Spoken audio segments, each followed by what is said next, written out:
Morning all. I thought we could visit again the Evergreen Game.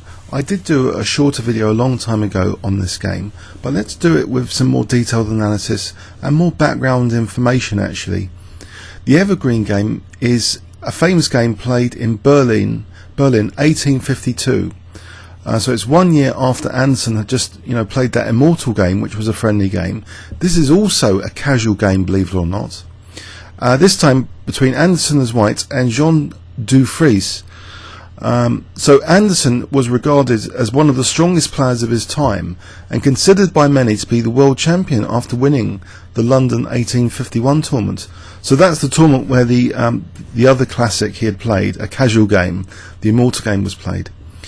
His opponent in this game, Jean Dufresne, is a popular author of chess books, considered a master of lesser but considerable skill.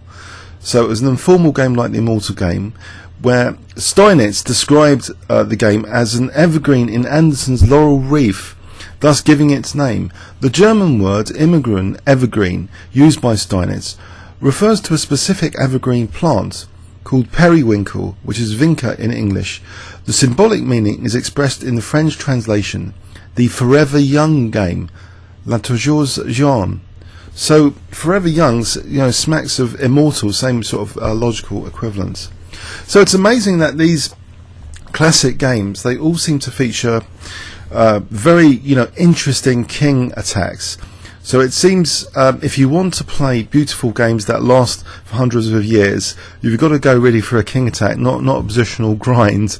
So the Romantic era had openings like the King's Gambit, but in this one actually we don't get a King's Gambit. That's the interesting point actually. We get a different gambit coming up though. After knight f3, knight c6, it's as though the Roy Lopez would be played. That's the most common move, but bishop c4 was also popular at the time. Bishop c5 is now the Go-Go piano, but to sharpen things up and make the game lively, b4, the Evans Gambit. So Captain Evans, as a seaman, who created this gambit, it's great for constructing the centre rapidly. So black takes that pawn, and not only that, we've got this potentially useful diagonal.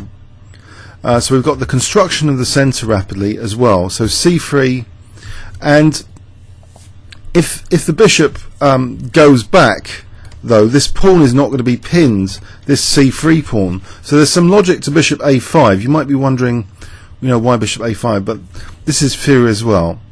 Now after d4, a solid continuation, which made, I think, the Evans Gambit a bit less popular, was simply reinforcing black's centre here, offering a pawn back to try and get the queens off. So for example, d takes e, d takes, this would be mostly harmless for black, giving back a pawn.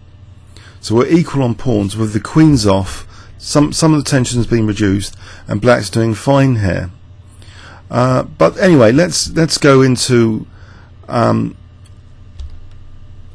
game. E takes d4, and now Castle's offering up another pawn with d takes, but black's not that greedy. He plays d3. Maybe taking this pawn also, once it's recaptured, this diagonal is going to be very dangerous. So queen b3, looking at the Achilles heel early on, the f7 pawn. Now that's protected with queen f6. Now e5, aggressive move, attacking the queen, but inviting the queen actually to stare at white's king. And in fact it's this which might be prompting black to think about this bishop coming on this diagonal later, with maybe a pawn sacrifice to accelerate that. So, okay, the knight was deprived of its natural square on f6, but with e5 you can see that f5 might be useful if the knight comes out to e7 later. And also, the bishop could energetically come out to h3 in some lines with d5 as a temporary pawn sack. So these are some ideas that black has as well against the white king. So rook e1, which does kind of go for the black king indirectly. It's just this little matter of the pawn being in the way at the moment that needs to be removed. Knight g e7, bishop a3. Now black did have various opportunities in this game not to participate in the masterpiece. I think Kasparov said that to create a masterpiece you do need an element of participation from the opponent. So in the game, b5 was played, so black's content to sort of exert more pressure on this diagonal and focus in with the queen and bishop on g2. That's the idea. It would also create, maybe tactical threats like knight e5 later, especially if black's king was castled.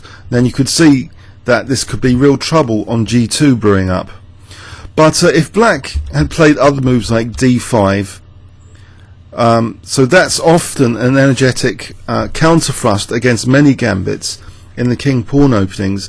Here, after ed cd, black would apparently be okay according to some engine analysis I've done earlier. Black seems to be even slightly better here, actually. The bishop being liberated like this, it doesn't really need the more elaborate scheme of going on this diagonal. If black can castle now, the bishop's got scope. Black's also got the f5 square to look forward to, so black would be slightly better.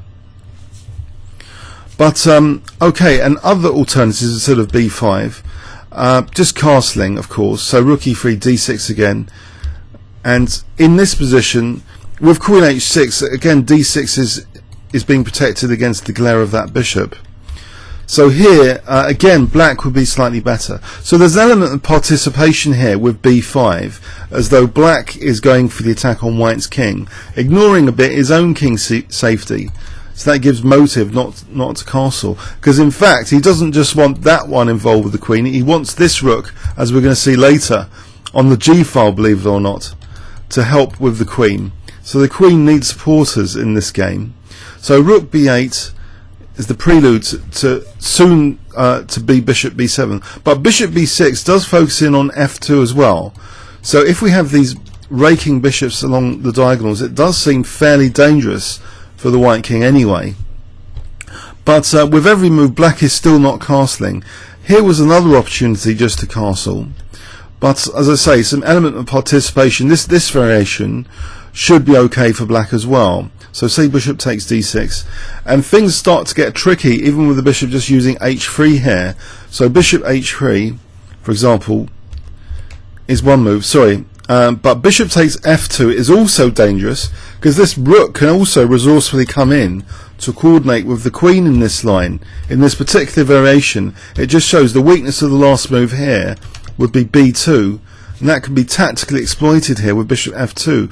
Now you might never have seen this variation before, so I've done some detailed analysis, well, a little bit, so you can see some of the resources available to black that he had potentially. So this would be better here for black, actually, this variation. So it just shows some of the dangers that d5 seems to be in this game echoing a continual way of equalizing in many echo variations. So black not casting again delaying casting with bishop b7.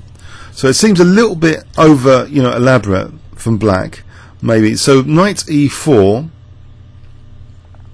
Sorry, there was another variation after castling, e4, d5. You might think, well, what about knight takes d6 here?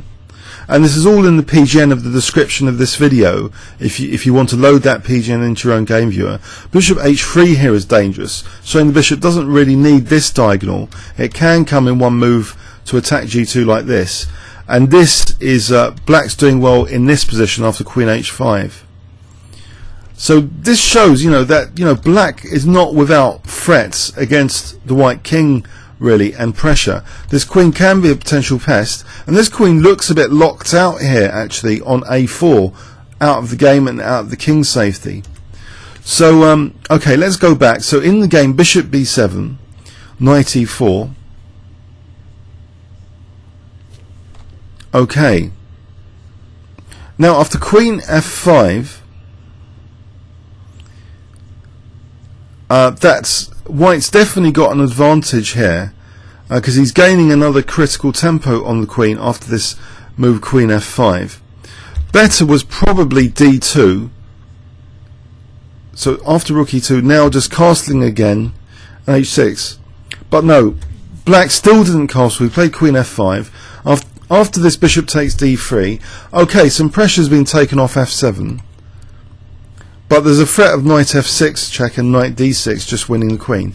So the queen should try and do something about that. It plays to h5. Now, here's a bit of controversy for you. At move 17, it looks like an absolutely logical move to use the E file to open up the E file with, say, either knight d6 or knight f6, which looks fairly stunning as well to play a move like knight f6. But actually, there's another element of the position which is of equal, importance, at least technically, the queen being potentially trapped. And believe it or not, the real crusher move of this position, from an engine perspective, seems to be rook ad1. Because basically it means the bishop would be free for bishop c1s, and the rook's usefully pointing at d7. So for example, castles now, even if black castles, black's busted here. Knight g3, harassing the queen, again harassing the queen.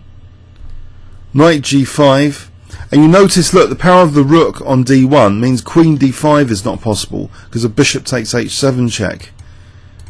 Bishop h7 winning the queen. So the queen being totally harassed in this line gives white a really crushing advantage by force in this line, absolutely crushing for black.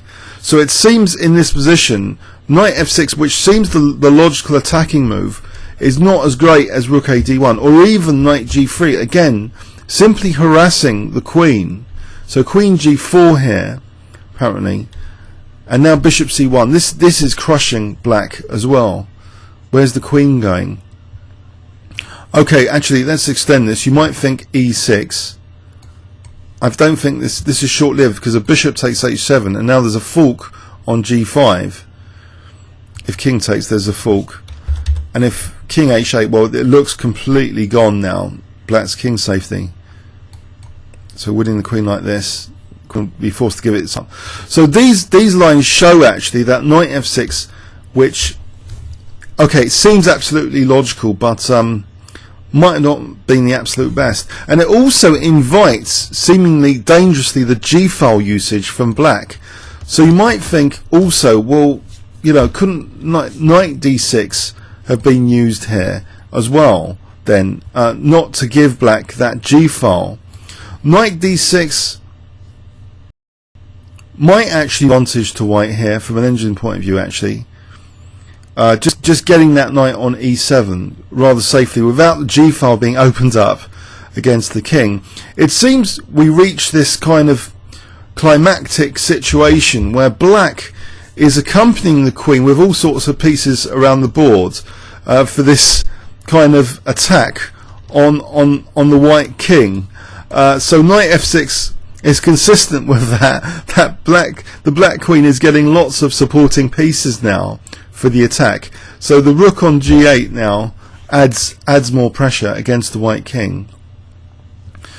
But apparently, okay, after rook ad1,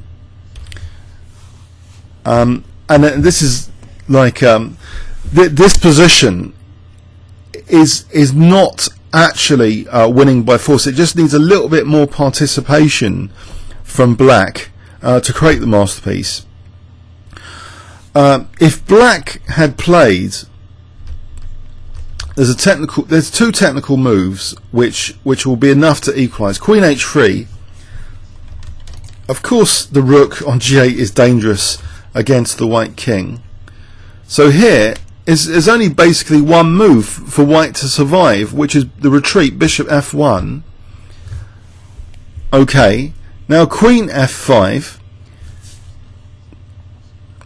Releasing the queen away is a very good move here.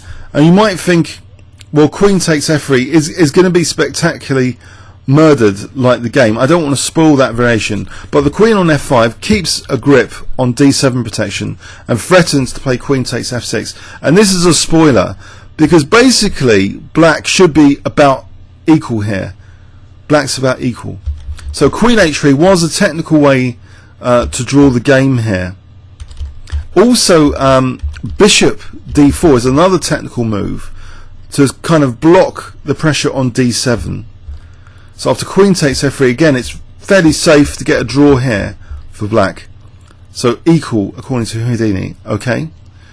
But in the game, thankfully for us, queen takes f3, the blunder queen takes f3 was played, which looks fairly logical because the orchestra of pieces seems to be at full pelt here. Queen f2 is threatened, queen g2 is threatened, rook g2 threatened, even knight discoveries to put the battery on g2 just in case the rook is not enough for the queen. So we've got 3, 4, 5 pieces on the white king. So we need a rescue situation, and here is where the beauty of the game really reveals itself with the next move. I wonder if you can spot it. If I give you 10 seconds starting from now, white to play.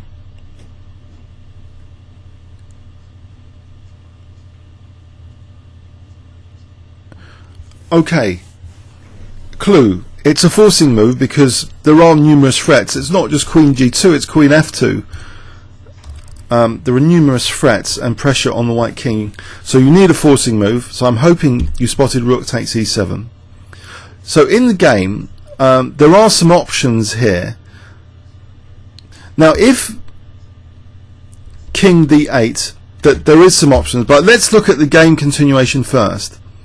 Knight takes e7, and now can you spot white's next move? If I give you 10 seconds, actually I'm going to give you 20 seconds here, 20 seconds, or you may want to pause the video starting from now. So think about docking computer concepts, forcing moves to save yourself, because you're faced with the full pelt of loads of pieces against your king here.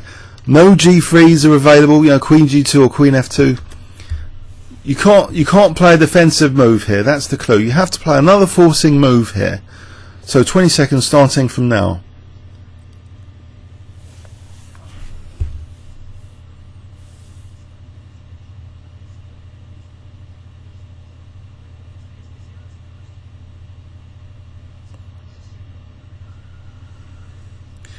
Okay, now in case you haven't got it, so it's a forcing move involving a check. That's another clue. Okay, I'm hoping you found the forcing move involving a check. Docking computers on. You should be able to get this, guys. Queen takes d7 check. Absolutely forcing move. Because if the king moves to f8, you've got queen takes e7, mate.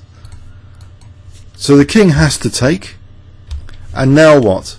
I'll give you 10 seconds here to find white's next move.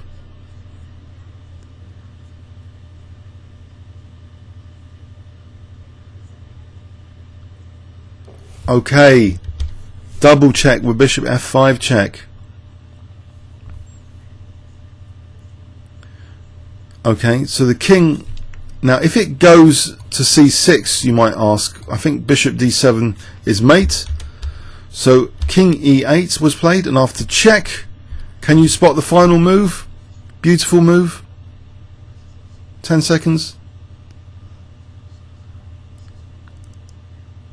Okay, I hope you didn't play this because the king would have escaped with king g7. No, take with the bishop to leave the pawn on f6, participating in the mating net. And that's mate. That's mate with the two bishops and the rook like that. So another aesthetic final position. Look at white's king just about to be mated as well, on the brink of disaster. So let's just rewind slightly before doing an overview of the game. There was technically another move here or two to look at after rook takes e7. Now if king d8, there's another interesting variation behind the scenes. Docking computers need to be on here, forcing moves. Hope you can spot a forcing move in this variation if I give you 10 seconds. Okay, rook takes d7 check. So again, creating this double check scenario actually. King c8. If king takes d7, we get this double check scenario. So it doesn't matter that the rook's in pre because we've got two checks on the king. And now here, check, check. Actually, the rook wasn't in pre. Pardon me. It was protected by the queen, as this shows. and this is clearly winning for white. Okay. So that is absolutely crushing. But king c8 to give the most resistance. And now here is an interesting position. What would you play here if I give you 10 seconds?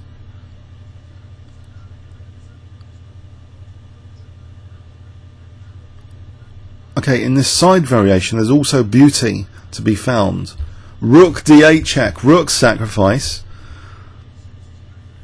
Say you play king takes d8,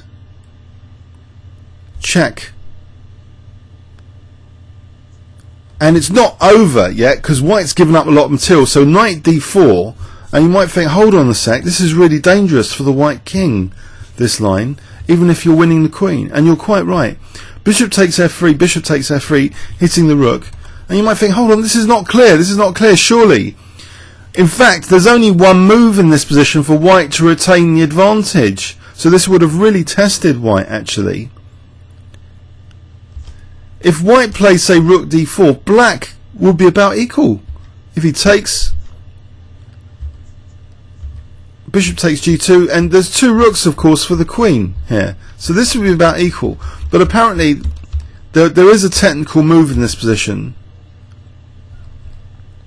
Just g3, which leaves black pieces hanging like the d4 pawn, knight, without this g2, and this will be better for white. Slightly different, okay, still queen versus two rooks, but much better for white now. Okay, so white is winning that. There's pawns hanging. There's bishop e7 on the cards. You know, the king's not that safe. This is much better than the other continuation. So rook takes e7. So king d8 is the try and crawling out of this scenario. Okay, and we saw king takes. Now you might be wondering, well, what about knight takes? What's the killer move here? Okay, is it completely obvious what the killing move is? It's using that same theme. I suspect I know what it is without turning on an engine myself. So 10 seconds for you guys, or you might want to cheat. It's a bit of beauty, yes. Again, 10 seconds starting from now. Queen d7. Beautiful variation behind the scenes, with a bishop d7 being a mate here. So that's if the black king tries to crawl out. So we've looked at king takes d7, bishop f5. This is winning. We've looked now at king c8, and now either king d8 or knight takes d8 fails. So knight takes d8 more spectacularly with queen d7. King takes d8 with check, and this technical move in this position to make sure that this is better for white, g3. Because rook takes d4 is not so clear, this position, because there's an immediate threat of white getting mated on the back row here. So if white has to take time out to defend b1, black's doing fine actually, winning that g2 pawn. The structure is being compromised, and black's rooks might actually survive this position. So let's go back. There's also king f8 to look at. This is more clear cut, just rook e3 check, getting rid of the attacking queen with this discovered check, and that's winning for white. So there's some variations behind the scenes, and there's also this revelation that there was actually a more quieter move instead of knight f6. So let's look at the game again from the start. The Evans Gambit, which was very popular as well, to add spice to the Gherkin piano.